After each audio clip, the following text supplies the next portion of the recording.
Salut à toi et bienvenue sur HTA Hack ton anglais, la chaîne pour que toi, lycéen, étudiant ou jeune diplômé, tu puisses rattraper le temps perdu en anglais. On continue aujourd'hui avec Avengers, on passe au deuxième film et on va voir une scène qui est très célèbre, qui est très connue. C'est Stark qui dit dans l'avion une fois qu'ils sont rentrés de mission: Actually, he's the boss. I just pay for everything and design everything, make everyone look cooler. En parlant de Captain America. Alors, plein de choses à voir dans cette phrase. D'ailleurs, si tu veux voir ce passage, tu tapes He's the Boss de Avengers 2 sur YouTube. T'as une vidéo de 8 secondes, tu vas pouvoir bien entendre comment c'est dit. Parce que mon accent n'est pas encore si super. Premier mot, là c'est le plus courant, l'une des fautes les plus courantes. Actually, c'est en fait. Ça veut dire en fait. Ça veut pas dire actuellement. Actuellement, c'est currently. Donc j'espère qu'avec cette phrase, tu ne feras plus l'erreur. He's the boss, il est le patron. C'est lui le patron. I just pay for everything. Everything, on l'a deux fois. Ça veut dire tout. Everyone, ça veut dire tout le monde. Donc tout le monde. Everything et everyone sont des dérivés de every. Every qui signifie tout. D'accord? On a everywhere aussi, qui a le même sens avec les lieux.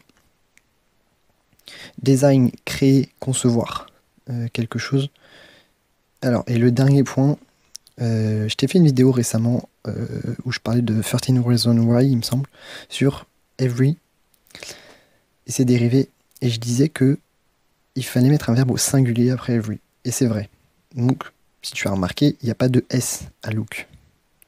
Donc tu peux me dire, mais Arnaud, c'est bizarre, t'as dit qu'il fallait un verbe au singulier après every, et là, il n'y a pas de S, c'est bizarre ton truc. Alors, pourquoi ? On est dans une structure make everyone look cooler. En fait, c'est make somebody, make everyone c'est somebody, c'est quelqu'un, make somebody do something. Et donc dans cette structure-là, on a bien make somebody do something. Le verbe est à l'infinitif. On n'a pas make somebody does something.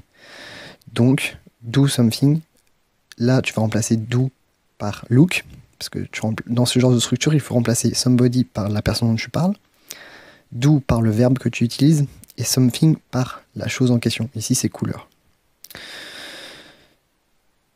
Et donc, du coup, c'est pour ça qu'on n'a pas de S à look, parce que on est dans cette structure-là. Make everyone look cooler.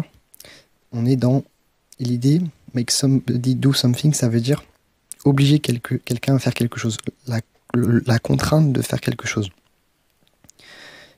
Et donc le sous-entendu derrière, c'est que en fait je suis obligé de rendre les choses plus cool parce qu'avant elles n'étaient pas cool en fait. Donc c'est ça qui est sous-entendu.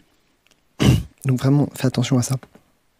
C'est typiquement une question qui peut tomber dans les QCM et tout, dans les concours, si tu comptes en passer un jour. C'est typiquement le genre de piège qu'ils aiment bien. Ils te proposent deux solutions, ils te proposent look avec S et look avec sans S, pardon.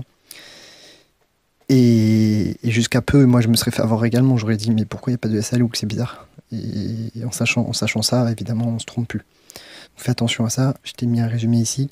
Fais attention à actually, currently, fais attention à make somebody do something, je t'ai mis do en rouge, fais attention à ça. Donc voilà, on a fini avec cette vidéo, j'espère que tu as tout compris. Si tu as des questions, n'hésite pas à les mettre en commentaire, n'hésite pas à me contacter en message privé, je me ferai une joie de répondre. Abonne-toi à la chaîne, tu auras une vidéo par jour pour améliorer ton anglais. Et va voir la page Facebook Hack ton anglais, tu auras beaucoup de contenu pour améliorer ton anglais.